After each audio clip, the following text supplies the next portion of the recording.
com mais um programa Coisas do Cotidiano. Hoje, a segunda parte do assunto abortar. Um direito ou um crime? Com a participação do Dr. Paulo Augusto, que gentilmente se disponibilizou a vir para que nós terminemos o programa, porque no programa passado o tempo não foi hábil para que a gente terminasse todas as perguntas. Ele se disponibilizou e, como bom médico, avisou que vai atrasar 10 minutos. Então, nós daremos início ao programa enquanto aguardamos a chegada dele. Você pode enviar as suas dúvidas, perguntas, comentários, sugestões de temas diretamente para o nosso WhatsApp no 64996031234 ou ligando aqui nos nossos estúdios no 643014-4009. Lembrando que o nosso programa é retransmitido pelas páginas do Centro Espírita Allan Kardec de Jataí, Casa do Caminho de Jataí, Centro Espírita Mansão do Caminho da cidade de Quirinópolis, Goiás, Centro Espírita Allan Kardec da cidade de Mineiros, Lar Espírita Forças do Amor de Jataí, Livraria Espírita Allan Kardec de Jataí e Rádio Portal da Luz de Dourados, Mato Grosso do Sul. Eu convido a todos para que nesse momento nós possamos nos desligar por alguns segundos dos problemas do dia a dia, das nossas preocupações.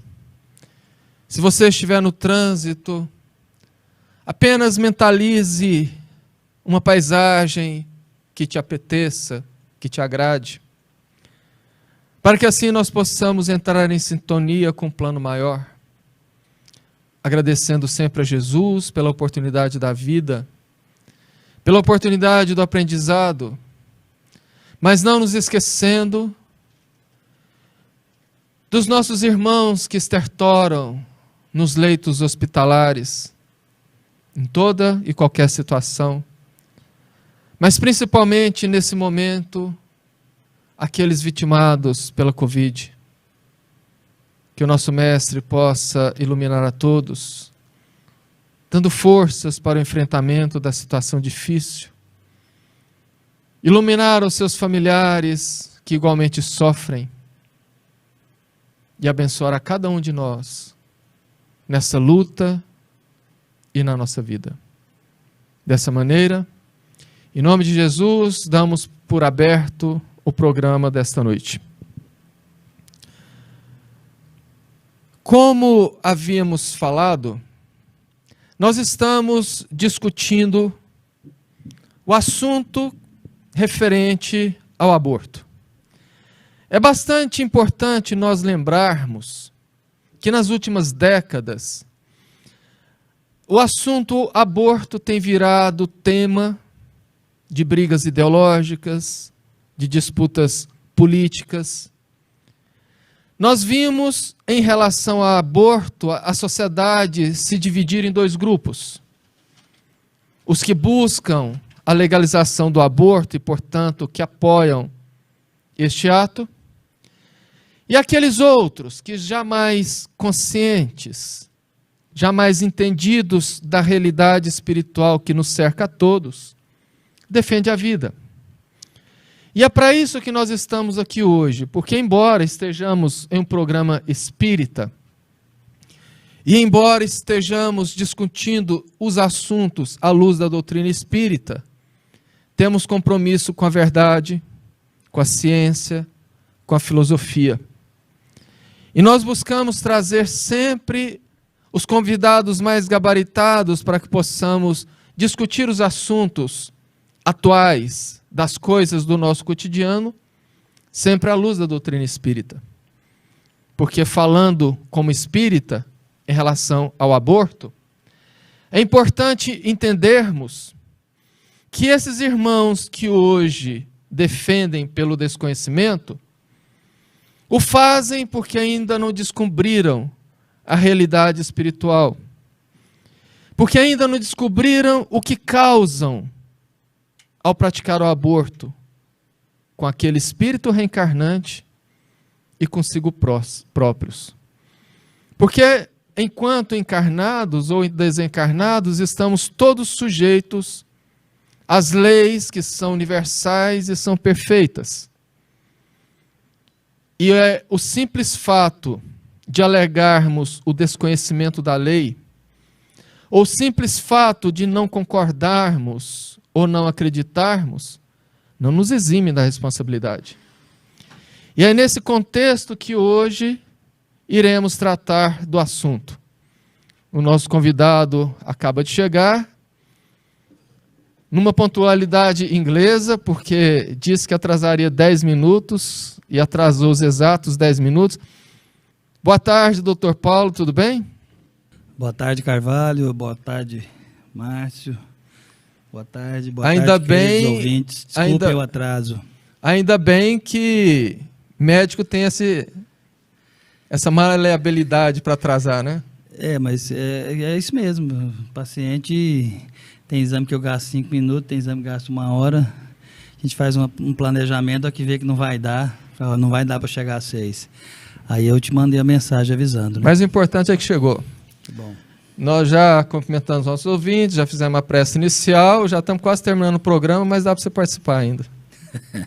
Obrigado.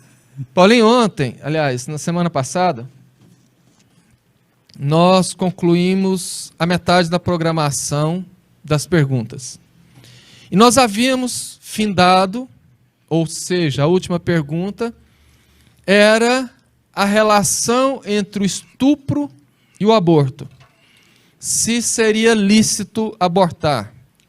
Você quer fazer uma explanação assim rápida e geral, só para que o nosso ouvinte possa... Sabe aquela novela que termina e quando vai começar o próximo capítulo, eles mostram as cenas do capítulo anterior? Tá certo. Então faz só uma síntese do resumo para nós, por favor, para a gente continuar. Na verdade, nesta situação, Carvalho, a legislação permite, né, o aborto. Mas nem tudo que é legal é moral. Como dizia Paulo, eu posso tudo, mas nem tudo me convém, né? E nem porque os homens liberam, está liberado perante a lei de Deus. Exatamente. Então, é um tema polêmico. Por ser polêmico, já subentende-se que há várias opiniões. Você me permite atalhar? Permito. Só para não perder o time da reflexão. Quando a gente fala de leis dos homens, porque tem muita gente que apoia na legislação a prática de crimes como o aborto. Mas é importante a gente observar que as leis, elas mudam ao longo do tempo. Anteriormente, há pouco mais de 120 anos no Brasil, a escravidão era legal. Nos Estados Unidos, hoje, em pleno século XXI, em alguns estados, a pena de morte é legal. Países como a Suécia e a Suíça, a eutanásia, que tem um nominho bonitinho de morte assistida, é legal. Mas, como você disse, não é que seja moral. Então, não é porque a lei dos homens entende como legal que nós estamos livres das consequências. Como eu disse, e como disse Paulo, né? Não eu, o outro Paulo. O de Tarso, posso, né? Mas nem tudo me convém. Então, todos nós temos o livre-arbítrio para fazermos o que bem entender, mas vamos colher lá na frente o resultado de nossas escolhas, as más e as boas. Então, em relação a esse tema especificamente, eu tenho uma opinião formada de que sou contrário ao aborto, mesmo naquela gestação que foi oriunda de um estupro. Entendeu? Em relação à pílula do dia seguinte, porque hoje, sim, lamentavelmente, nós vemos desde adolescentes até mulheres jovens e adultas utilizando a pílula do dia seguinte como método contraceptivo. Nós sabemos que ela impede a gravidez, mas não impede a fecundação.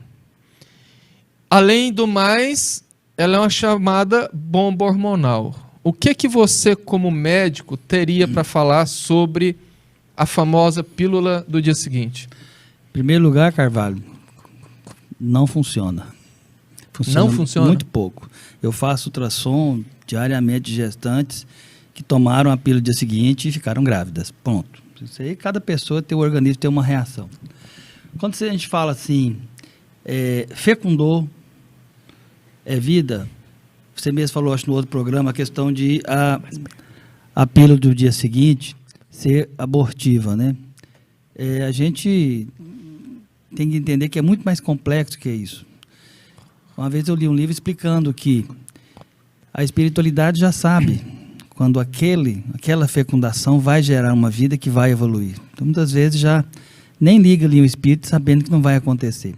O mecanismo de ação da pílula do dia seguinte não é abortivo. Ela muda o pH, muda a camada mais interna do útero, chama-se endométrio, e aquilo fica inacessível até o espermatozoide subir e ao óvulo descer. Então, geralmente, nem chega a acontecer fecundação. Mas acontece, como eu disse no começo aqui, de mulheres grávidas que tomaram a pílula no dia seguinte. Mas a maioria das vezes não tomou certo, não tomou a quantidade certa, não tomou no horário certo. Então, espera 3 dias para tomar a pílula do dia seguinte. Então, do dia seguinte é no dia seguinte, não é 3 dias depois, né? Mas, felizmente, ela não funciona como é esperado. Mas todos esses métodos de anticoncepção modernos, né, a própria pílula mesmo, né, pílula anticoncepcional, veio mudar, né, todos esses paradigmas relacionados à sexualidade da mulher. Dos anos 60 para cá, tudo isso mudou. Né? As mulheres passaram a ter essa liberdade de poder ter uma vida sexual ativa sem que isso resulte em uma gravidez indesejada. E nós, eu, por exemplo, enquanto médico, temos que orientar e apoiar para que evite a gravidez indesejada, para não culminar naquilo que estamos tratando hoje, que é o aborto, que é o pior de todos, né? Pela sua experiência clínica, o que seria mais fácil e mais barato?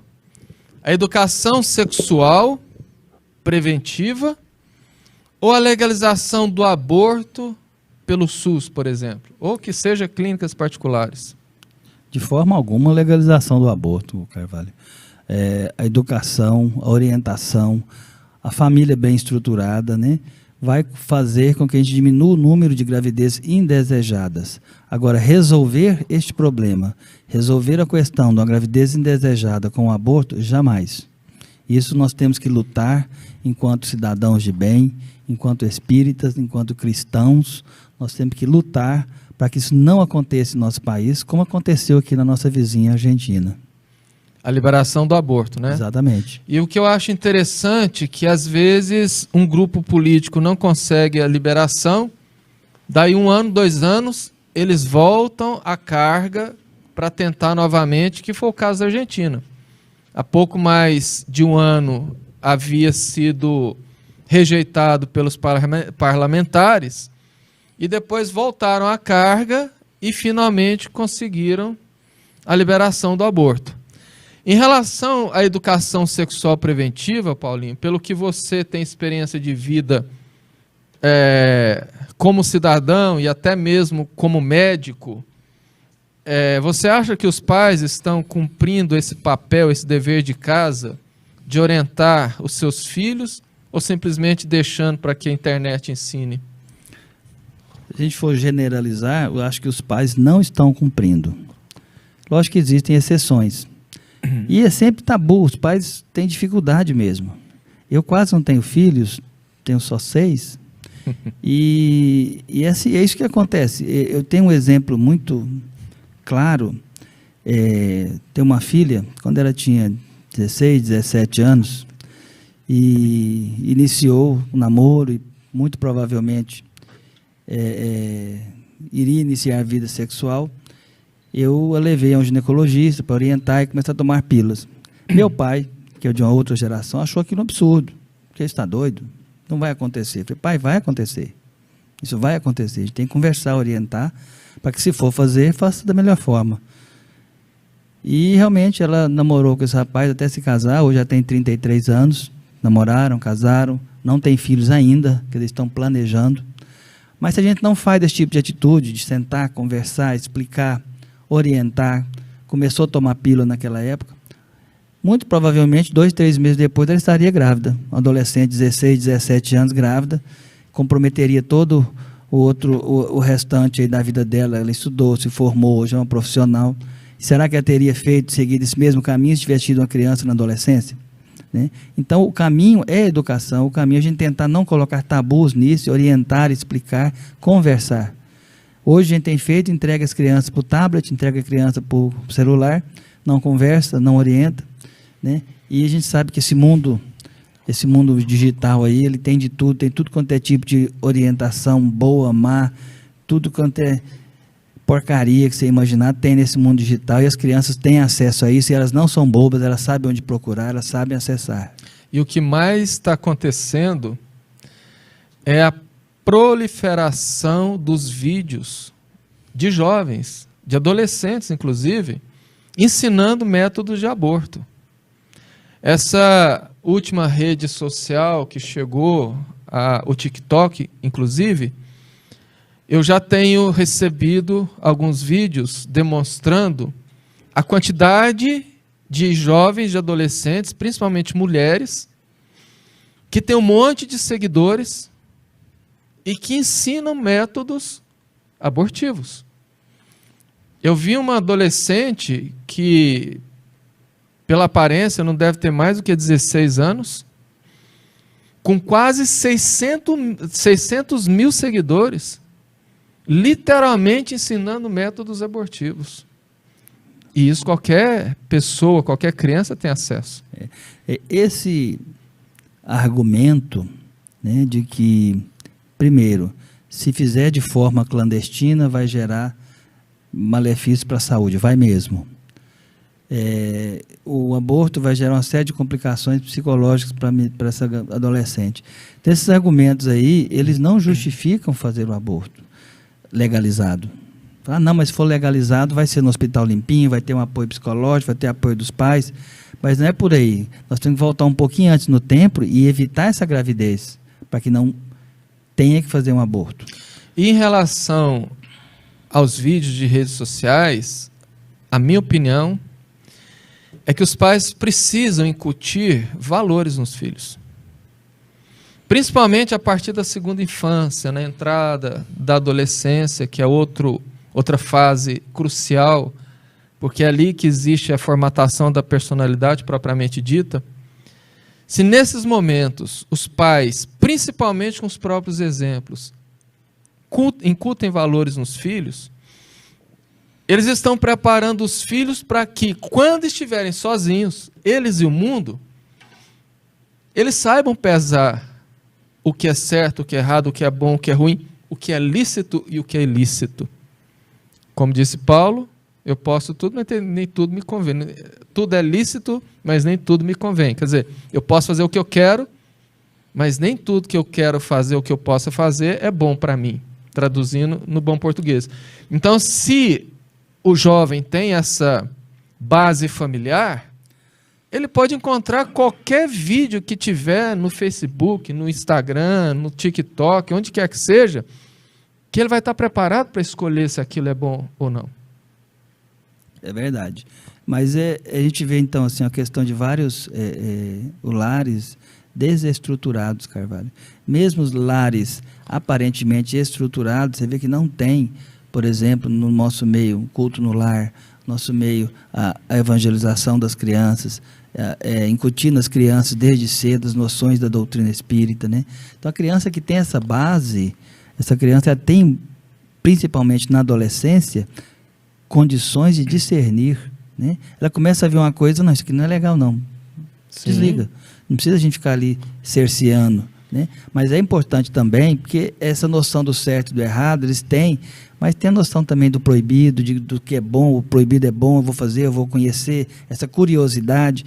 Aí entra também os pais saberem limitar isso. Hoje em dia a gente vê que o pai não consegue falar não consegue tomar um tablet, não consegue desligar um celular de uma criança. A gente tem que aprender a falar, acabou o horário, acabou. Por comodismo, não, Paulinho? É muito cômodo você... Dá sossego. Dá sossego. O maior sossego que a criança que existe é um tablet. Nem fica o dia inteirinho num joguinho ali, ó, dá sossego. Ó, tá quietinho no quarto, lá no tablet, melhor que tá correndo, machucando, jogando bola na rua, né? Então, hoje em dia, as crianças são muito limitadas a isso e acabam ficando mesmo focadas, né, na internet, e nem sempre vão procurar na internet aquilo que é bom. Paulinho, isso aqui é bem a sua área, porque você trabalha com ultrassom. As deformidades congênitas, as doenças congênitas, são motivos para abortar? Não, de forma alguma. Como espírita, agora, além de ser médico, como espírita, o que você tem para falar sobre a questão das doenças ou deformidades congênitas? A gente tem que partir daquele princípio, Carvalho, que não acontece nada ao acaso. Se uma mãe está gestante, eu faço um exame e essa criança tem uma deformidade severa, esse espírito reencarnou com aquela necessidade. Tudo que foi feito naquele corpinho foi moldado a partir do perispírito dele. Então o perispírito dele já pré-existia com aquela deformidade. Então, ele necessita daquela deformidade, ele necessita daquela encarnação para que ele venha, tenha deformidade, retorne, às vezes em várias e várias reencarnações, ele consegue reestruturar esse perispírito e ter um corpo saudável novamente. Então ele precisa disso, é uma necessidade. E a mãe que pensa, ele vai nascer com defeito, eu vou abortar. Essa mãe então está tolhendo essa oportunidade que esse espírito está tendo. Esse espírito muito provavelmente vai ficar revoltado com ela. Uma outra questão é quando a gente diz, essa criança vai nascer e morrer. Eu já vi demais falar isso. Eu tenho uma... Vai viver 10 minutos. Eu tenho uma vizinha que foi orientado a ela abortar na gravidez, que a criança tem uma síndrome rara, muito grave. A criança está com 2 anos. Lógico que uma criança, problema, é difícil, mas é difícil. Aquela criança, nesse caso específico, precisa daquela deformidade, precisa daquela dificuldade para que esse perispírito melhore, que ele corrija essas deformidades que ele tem, oriundo de malefícios que ela mesma causou a esse perispírito em outras existências. E essa mãe, mas a mãe está sofrendo, cuidando dessa criança. Essa mãe também tem um débito com essa pessoa, né? Que ela falou, não, eu vou na frente, que eu vou te ajudar, eu vou cuidar de você. Então, se lá no início da gravidez eu faço um exame, faço um diagnóstico de uma malformação grave e oriento essa mãe a abortar, isso não é nunca o papel, primeiro, do médico, que defende sempre a vida, né? E do espírita, que acredita que a vida pré-existe ao nascimento e existe após a morte. Então, interromper uma gravidez, abortar uma gravidez com essa justificativa, não está certo. Eu já ouvi demais, falei, essa criança vai nascer, principalmente a questão mais comum dos anencéfalos, né? Essa criança vai nascer e vai morrer. Eu sei a história de anencéfalo, que tem 2 anos, né? Está vivo. Nesse que nascer e morrer 10 minutos, aqueles 10 minutos, ele precisava dele. Aqueles 9 meses dentro do útero materno, ele precisava daquele período. Às vezes ele volta com deformidade menor, depois volta com menor, até que ele esteja com o seu perispírito restabelecido e normal. Então são coisas que nós, às vezes, espíritas, temos essa visão, mas ela fica meio fantasiosa, às vezes, a gente acha que não é verdade. É verdade, sim. A gente não pode nunca orientar uma mãe a interromper uma gravidez porque esse bebê tem alguma deformidade. Eu quero fazer 2 comentários. Um, à luz da doutrina espírita, e eu vou ler rapidamente aqui um artigo que é à luz da ciência. À luz da doutrina espírita, nós precisamos entender o seguinte. Por exemplo, não, isso é bom que se diga que o exemplo que eu vou dar não é regra geral. Isso são casos que acontecem, fortuitos, mas acontece com uma certa regularidade. Um suicida que se atirou de uma certa altura e caiu de ponta cabeça esfacelando o crânio, por exemplo. Ele deforma toda aquela área do seu perispírito. E como o nosso perispírito ele é um corpo semimaterial, ele precisa da reencarnação material para fazer aquela recomposição, para fazer a cicatrização do ferimento causado. E como o perispírito é o molde, é a forma que dá forma ao corpo, se o perispírito está deformado, naturalmente o corpo vai ficar deformado. E daí vem a gestação com uma deformidade congênita. A criança nasce, por exemplo, anencéfala, e ela vive 6 meses, 2 dias que seja. Aí os menos avisados, os mais desinformados, falam assim, mas a mãe vai sofrer uma gestação de 9 meses para sofrer com a morte de uma criança que vai viver 2 dias? Às vezes, não. Sempre aqueles 2 dias valem muito mais para o espírito reencarnante do que uma vida inteira, porque foi o tempo necessário para ele fazer aquela recomposição do seu perispírito. O que vai permitir com que ele venha novamente em outra reencarnação, já com a sua forma mais, digamos, natural. Então é necessário que se haja um tempo, que se deixe vir a termo, justamente porque para o espírito aquele tempo é extremamente precioso. Agora o segundo comentário, que eu abri aqui enquanto você estava falando, é do site saudedomeio.com.br. Bebê com anencefalia vive 74 minutos e salva uma vida. A pequena Hope Lee sofria de anencefalia. Seus pais decidiram não abortá-la depois de uma e depois de uma breve vida de apenas 74 minutos, ela se transformou na doadora de órgãos mais jovem do Reino Unido. Ela era irmã gêmea, nasceram 2, e o irmãozinho veio com problema renal, e ela anencéfala.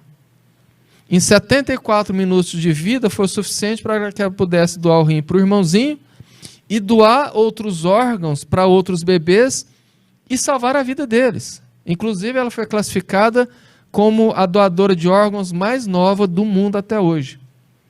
Demonstrando que até nesse ponto pode sim ter bastante sentido no nascimento de uma criança que traz consigo algum defeito. Concorda ou sem corda? Concordo plenamente. Então, assim, essa orientação que também, da mesma forma que o aborto em relação ao estupro, o aborto em relação a essas malformações tem apoio jurídico, né? Então, são situações em que a gente tem uma visão diferente enquanto espíritas, né? E precisamos difundir essa opinião para que as pessoas entendam, compreendam. Não é tão simples assim. Essa criança vai nascer e viver, como você mesmo disse, essa mãe vai sofrer 9 meses, vai sofrer o parto, vai sofrer a perda, o luto dessa criança. Então vamos interromper isso agora. Está só de 1 mês, de 2 meses, né? A gente interrompe agora e resolve. Mas você está tolhendo esse espírito, né? Desse período que ele necessita, mesmo os 9 meses, e o que ele viver fora, né, extraútero, ele vai servir para ele recompor esse perispírito. Geralmente tem relação com vidas passadas, né, com problemas relacionados ao perispírito. Então é isso. Então, um aborto, resumindo, nunca. O que é mais polêmico, no meu modo de ver, é a questão do estupro, né? Mas aquele ser que está vindo não tem relação com aquele ser que causou esse ato hediondo do estupro. A mãe não quer, não conseguiu criar um vínculo de amor com esse bebê que está chegando, não tem problema. Doa, vai para adoção, né? Não precisa nunca mais ver. Mas dá a oportunidade àquele espírito de reencarnar. Todos nós só temos um caminho para voltar à Terra, para reencarnarmos várias vezes e evoluir, que é através do útero materno. Não tem outro caminho para chegar aqui. Nós só vemos por esse caminho. Então, e a fila lá em cima está muito grande. Muita gente precisando nascer, precisando reencarnar, precisando evoluir. Então, assim, sempre que tem uma gravidez, como nós falamos no outro programa, Carvalho, não existe gravidez acidental. Se a gravidez chegou a termo, chegou a haver a fecundação, desenvolveu ali o embrião, tem todo um apoio espiritual, toda uma equipe espiritual trabalhando para que essa gravidez venha a ocorrer. Então não foi acidente, aquele estupro não foi um acidente, uma coisa horrível, sim, mas não justifica você cometer um assassinato, né, porque foi vítima de estupro. Você está criando um mal maior para justificar um outro mal. Eu vou te contar uma história muito rápida aqui, que essa história ela vai explicar para os nossos ouvintes a questão da lei de causa e efeito e também a questão do nascimento, como você disse aí, que não existe gravidez aleatória, a gravidez que não tinha que vir. Porque até essas que não têm que vir, algum planejamento para ela existe. Uhum. Eu vi há talvez 4, 5 anos atrás, o Divaldo Franco contar que um político muito importante do Brasil, inclusive espírita, bastante atuante, e aqui agora eu posso estar equivocado, mas se não me engano, ele participou da diretoria de uma das federativas, se não foi a de Brasília, foi uma dessas federativas espíritas aí muito atuante. E era o homem exemplar, desencarnou.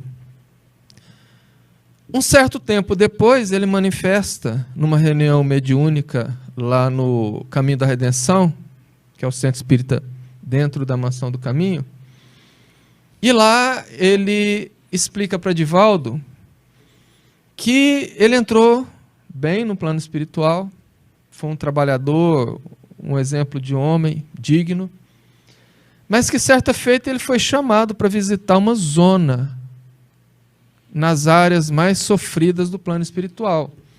E ele ficou muito assustado quando ele ouvia gritos, gemidos, e ele viu centenas de espíritos em lamentável estado de sofrimento. Muitos deles, inclusive, enlouquecidos. E ele ficou assustado e muito sensibilizado com aquilo. Foi quando o mentor disse, e ele perguntou, quem são essas almas que estão aqui? Por que elas estão sofrendo? E ele disse, eles estão sofrendo por sua responsabilidade. Como assim? E aí foi revelado a ele que ele foi Nabucodonosor, uma espécie de imperador que viveu há mais ou menos 600 anos antes de Jesus e foi rei da Babilônia. Nabucodonosor, ele foi muito cruel. Ele foi o inventor do bidente, que tem um tridente, que é aquele arpão de 3 pontas, e ele criou o bidente. Numa distância exata, porque a coisa que ele mais gostava de fazer era furar os olhos das pessoas. Então, com o bidente, ele levava e furava os dois uma vez só. E ele falou que, e esse mentor disse para ele, que muitas dessas almas que ele colocou em estado de sofrimento, de vingança, ele já havia resgatado nas reencarnações anteriores de muito sofrimento que ele vivenciou. Porque de 650 antes do Cristo até os anos 2000, por exemplo, são 2.650 anos que dá aí tranquilamente para um espírito vivenciar talvez no mínimo umas 11 ou 12 reencarnações. Mas que ainda tinha aqueles espíritos que estavam sofrendo muito e que ele precisava ajudá-los a reencarnar para poderem dar continuidade. E ele então assumiu a responsabilidade de ajudar esses espíritos a reencarnar. E ele chegou lá e conversou em espírito com o Divaldo. Falou, aqui na mansão você tem aqui quase 3.800 crianças atendidas dia, chega bastante abandonadas em caixa de sapato, que você arruma famílias para criar.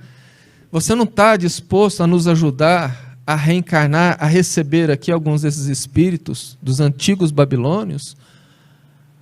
Aí o Divaldo concordou com a ideia e o Dr. Bezerra falou, disse que ele poderia se preparar porque a espiritualidade ia cuidar. A Mansão do Caminho, para quem não conhece, ela é incrustada no meio de uma favela chamada Pau da Lima, lá em Salvador. Então ele falou que mesmo no Pau da Lima, na redondeza, nós vamos buscar essas moças de vida licenciosa, essas meninas, ele não falou isso, eu estou falando para dar exemplo, que vivem nos rolês, nos bailes funks, e que não se cuidam e que acabam engravidando, para trazer esses espíritos à tona.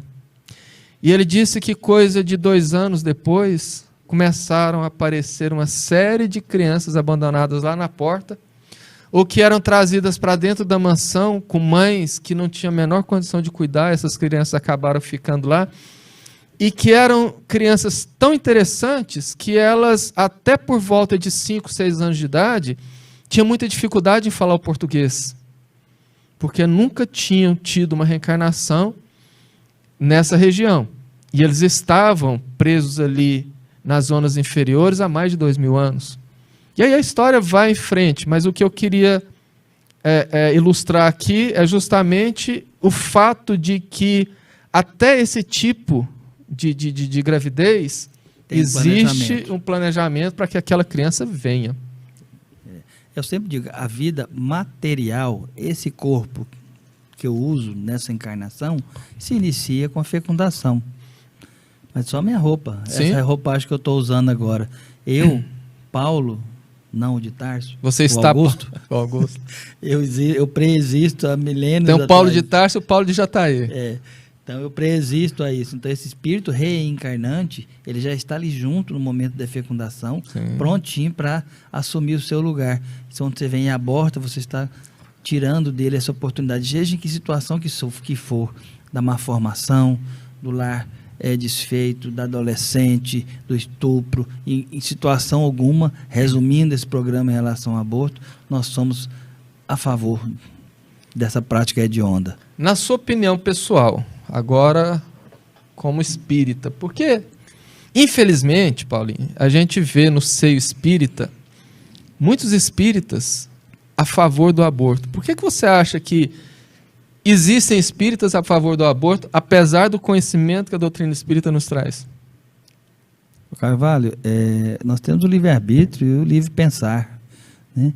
Essas pessoas, infelizmente, que se diz espírita, então ele não leu as obras básicas. Entrou para o espiritismo, e o espiritismo entrou nele. Não, exatamente. Então, ele não leu as obras básicas, não estudou a doutrina espírita, né? E não é a doutrina espírita só que é a dona da razão. Essa questão é de índole. A pessoa pode ser, uma pessoa ser ateu e ser melhor que muito espírito tem por aí. Não é o espiritismo que me torna uma pessoa boa, né? Mas o conhecimento da doutrina espírita me permite discernir melhor o certo do errado. Agora, a pessoa que se diz espírita e é a favor do aborto, infelizmente ela está errada, né? Ela não deve usar esse rótulo de espírita. Paulinho, agora, com seu conhecimento prático na medicina, com seu conhecimento prático nos exames de ultrassom, uma coisa que eu acho muito importante, que a maioria das pessoas que defendem o aborto nunca se atentaram para isso. O feto, ele sofre quando está sendo abortado? Eu acho que sim. Você falou feto, né? A gente fala feto a partir de 12 semanas. Na Argentina... Sim, dá licença, só para justificar a pergunta. Eu fiz a pergunta justamente por isto, porque quem defende a legalização do aborto, defende que o aborto pode ser feito antes das 12 semanas, mas daqui um pouco tem a segunda pergunta que complementa essa. Então, na Argentina é permitido aborto até 14 semanas é permitido. Então, como a gente sabe, pelas obras espíritas, não pelo conhecimento médico, que do momento da fecundação, aquele espírito já está ali próximo e vai se ligando aos poucos no decorrer da gravidez. Então, com 6 semanas, com 7 semanas, com 10 semanas, que a gente chama de embrião, não tem aquela forma humana, né? Ainda não tem o sistema nervoso? Ele, enquanto espírito que está ali junto, ele é um espírito milenar. Ele tem sentimento, ele tem consciência. Então, ele está sentindo, ele vai ficar revoltado com aquela atitude da mãe de tirar dele aquela oportunidade. Então, ele sofre sim, talvez não a dor física, mas uma dor muito mais doída, a dor do coração ali, por perder essa oportunidade que foi dada a ele. Então, agora, já à medida que vai evoluindo, nós temos... Você vê um bebê com 9 semanas de gestação, um embrião com 9 semanas de gestação, já tem braço, perna, já tem uma forma humana, né? Já mexe, já percebe movimento fetal. Então, assim, eu acho assim, o espírito sente sim mesmo com 6 semanas, assim, que ele está ali ligado à mãe já, ligado àquele corpo. Agora, à medida que vai evoluindo a gravidez, ele vai estando mais, digamos assim, entranhado com aquele corpo, né? Eles falam que nos livros que eles são meio que reduzidos em tamanho para caber naquele corpinho, né? Então ele vai ficando mais intrínseco, mais imbricado naquele corpo, né? Então ele vai sentir uma dor física maior. À medida que, a partir de 12 semanas, ele sente uma dor física também. Mas antes ele vai sentir a dor, ele está ali ligado, ele vai sentir, vai saber que foi expulso daquele corpo, que ele perdeu aquela oportunidade. Respondi? Respondeu. Eu estava aqui buscando para saber o ano exato, que eu não me lembro, mas o Dr. Bernard Netterson, que ele foi um documentarista americano que gravou um exame de ultrassom. Ele era médico abortista, dono de uma rede de clínicas abortistas nos estados americanos onde o aborto era liberado. E com o advento da tecnologia, eu achei aqui, em 1984, mas é bom que se diga que na década de 80, a tecnologia das TVs, as transmissões, ainda era bastante rústico, muito ruim, por sinal. Ele foi gravar um procedimento de aborto, através de sucção, onde penetra a cânula e ali ela vai sugando as partes do feto. Começa a arrancar um braço, uma perna e vai sugando. E colocaram no ultrassom, que era uma tecnologia ainda mais arcaica do que hoje, porque o ultrassom na década de 80, você deve saber disso mais do que eu, era preto e branco e com a definição muito ruim. Mas eles estavam filmando o ultrassom para mostrar como que era o procedimento com a cânula. E assim que ele levou a cânula, o bebê negaciou. Ele tirou e levou de novo, o neném começou a fugir da cânula. E assim que a cânula encostou no corpinho e começou a sugar, ele gritou. E o filme mostra o perfil do bebê abrindo a boca. Por isso que o filme chama-se O Grito Silencioso, ou Silent Scream. Ou Silent Scream. Quando ele viu isso, ele ficou tão horrorizado que ele vendeu todas as suas clínicas, juntou todo o dinheiro e passou a viajar pelo mundo combatendo o aborto. E ele dizendo que ele nunca imaginava que era daquele jeito. E é um filme que tem no YouTube, é só jogar lá, O Grito Silencioso, Dr. Bernard, ou O Grito Silencioso, década de 80, que dá para ver exatamente a hora que o bebê grita de dor, que a cânula começa a despedaçá-lo. Então eu acho, Paulinho, que pega um filme desse, por exemplo, e coloca nas redes sociais para as pessoas verem. Então, dificilmente alguém que tem um pouco de discernimento ainda vai continuar falando sobre isso. Mas a minha penúltima pergunta de hoje.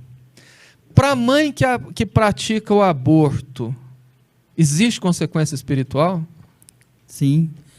Nós temos várias histórias, né, narradas na literatura espírita, de que essas mães chegam ao plano espiritual completamente obsidiadas, atordoadas.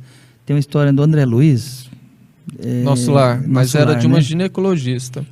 Mas assim, essas mães chegam geralmente com manchas pelo corpo. Cada mancha que ela tem no perispírito é de um aborto que ela cometeu, e completamente loucas, né? E obsidiadas, aqueles espíritos as perseguindo, né? Cobrando dela, né? Aquele ato que ela fez que tolheu eles a oportunidade da reencarnação. Então, e a gente vê no dia a dia também, antes de desencarnar, na própria vida física, né? Essas mães que cometeram aborto podem até simular uma vida feliz, uma vida alegre, né? Estar fundo... na balada, no dizer. Mas, como eu disse no outro programa, essas mães não conseguem se desvencilhar né, da memória desse momento. Sabe? Ela passa a vida lembrando daquilo, lembrando. Talvez a própria consciência dela cobra, e muitas vezes o próprio espírito está ali do lado cobrando também, não as deixa em paz. Então, espiritualmente, as consequências para aquela mãe que provoca o aborto são terríveis. Sem falar que, como eu estava explicando antes, dando exemplo do suicida, que ele deforma o perispírito com ato praticado contra o corpo, o aborto é uma lesão. Estando o perispírito ligado molécula a molécula ao corpo físico, quando se lesiona o corpo físico, lesiona-se o perispírito. Então, é muito comum mães que foram abortistas ou aborteiras em outras reencarnações reencarnarem com sequelas no seu aparelho genésico, entre eles a infertilidade. Então, muitas das mães que hoje choram porque não têm filhos, porque não conseguem ter o sonhado filho, foram, não é uma regra, né, mas foram aquelas que no passado negaram a oportunidade de ser mãe. Elas não souberam valorizar a dádiva da maternidade, né, e por isso elas vêm com esse defeito, né, muitas vezes também, o perispírito, né, ali a parte genésica dela, o útero, o ovário, vai ter um defeito, ela não consegue engravidar, né, isso é lei de causa e efeito. Paulinho, para a gente encerrar o programa, muito se falam das mães que abortam, mas às vezes as pessoas se esquecem que na maioria dos casos elas são obrigadas ou incentivadas, seja pelo parceiro covarde, seja pelos próprios pais irresponsáveis ou por amigos inconsequentes. E nós sabemos que todo crime ele tem o ator principal e os coadjuvantes. Nesse caso, o que espera, espiritualmente falando, por essas pessoas que incentivaram, que a obrigaram, que fizeram aquilo para que ela pudesse culminar o ato dela no aborto? Carvalho, a maioria, tem exceções, dessas mães que abortam, estão nessa faixa etária aí, da adolescência, pré-adolescência e adultas jovens. E que então, maioria das vezes, não tem o apoio necessário, principalmente do suposto pai, né? Que também muitas vezes não é casado, não é um companheiro, foi só uma balada, uma coisa, e ela fica à mercê, sozinha, grávida, e agora? O que vai ser da minha vida? É lógico que passa pela cabeça dela. O mais fácil, então, é eu interromper essa gravidez e vida que segue. Então, se ela tiver apoio, né, do companheiro, que é o pai, dos pais, isso não vai acontecer. Mas, infelizmente, acontece ao contrário. Muitos pais, inclusive, não só o companheiro, né, com a menina novinha, 14, 15, 16 anos, quer que ela faça o aborto, obrigam, né? O companheiro nem sempre fala em aborto, mas simplesmente desaparece, né? Não tem nada a ver com isso, ainda fala que o filho não é dele, né? Então essa é uma atitude covarde desse pai, é uma atitude covarde desses pais e amigos e amigas principalmente, né? Não, amiga, faz um aborto, eu sei onde tem o remédio ali na feira, né?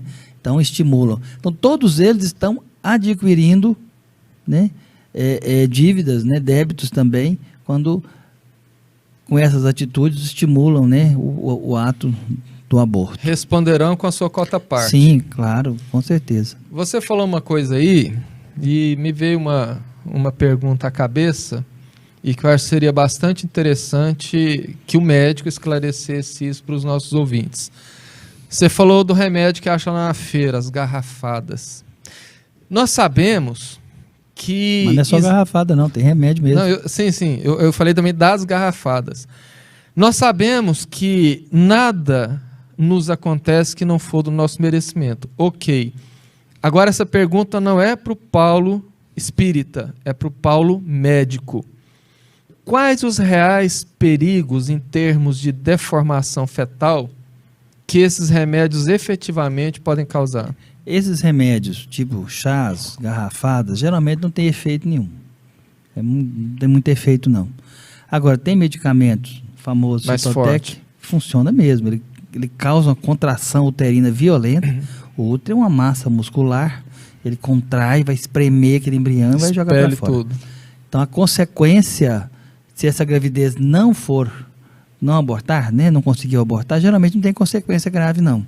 Postotec não é uma droga que cause malformação, que é a mais comum, a mais usada. Né? Os outros métodos usados, né, nessas aborteiras aí, enfiam arame, enfiam um pedaço de pau, agulha de tricô, porque você penetra a cavidade uterina, tem uma bolsinha, um saquinho, o saco gestacional, que é uma bolsinha de líquido, o embriãozinho está lá dentro, você fura, que o líquido extravasa, mata ele. Mas acabou, que o útero vai contrair e jogar para fora. O grande, o que acontece de pior, é que, por exemplo, você falou, agulha de tricô, não é um objeto esterilizado. Então você vai introduzir um objeto que tem bactérias, micróbios dentro do útero. Aquele útero vai expelir partes daquele concepto, aqueles restos ovulares, vão ficar restos, que são meios de cultura, de tecido morto.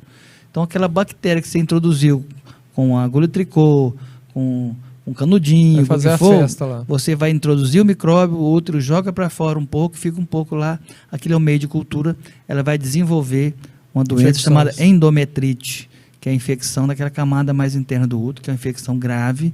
Essas meninas vão parar no hospital, faz um quadro de sepse após endometrite, e muitas vão a óbito. Quando você consegue reverter isso, você acaba tendo que retirar o útero. Ela faz uma esterectomia para tirar aquele útero que está contaminado. Infértil. Então ela vai ficar infértil pro resto da vida, se não morrer de sepse. Então esses procedimentos ditos, não, vai lá, amiga, fulana fez, beltrana fez. Deu certo, alguns dão certo, mas há um risco muito grande. É aí que diz os defensores do aborto que seria a segurança. Nós vamos evitar que as meninas façam abortos clandestinos que geram essas doenças. Então, para isso, vamos legalizar e fazer no hospital. Então, nós vamos legalizar o assassinato, né? Não vamos matar a criança dentro do hospital, não vou matar fora do hospital. Não mudou nada, continua matando. E não melhora em nada, né? Não. Bom, nós chegamos então ao final de mais um programa. Primeira coisa que eu quero é te agradecer, Paulinho, pela disponibilidade de 2 programas seguidos aqui conosco, discutindo esse assunto tão sério. E gostaria de mandar um abraço para os nossos ouvintes que manifestaram durante a nossa programação. A Sênia Lima, Eni Franco Carvalho, Maristela Barbosa, para Fátima, para Alessandria, Maiara, Neuza Barbosa, Luz Dalma, Adriana Vieira, Irani Inácio, Eliones do Carmo, Leia Chapeta e Carita Ribeiro, Alex Fabiano Gama, do Rio de Janeiro. O nosso abraço carinhoso, nosso muito obrigado pela participação. E como você não estava aqui para fazer a prece inicial, fica à vontade para fazer a prece final, mas não vai escapar sem fazer a oração. Tá certo, estou precisando. Então vamos elevar os pensamentos ao Mestre Jesus, agradecendo a oportunidade que nos dá de estarmos divulgando a doutrina espírita através dessa rádio maravilhosa. Queremos agradecer ao dia de trabalho que tivemos, produtivo, a saúde, a todos os bens, as coisas boas que nos têm acontecido. Que essa casa continue com sua missão maravilhosa de divulgar a doutrina, de ajudar tantas pessoas. E assim então nós encerramos as nossas atividades deste programa de hoje, e que assim seja. Que assim seja. Muito obrigado, até a próxima.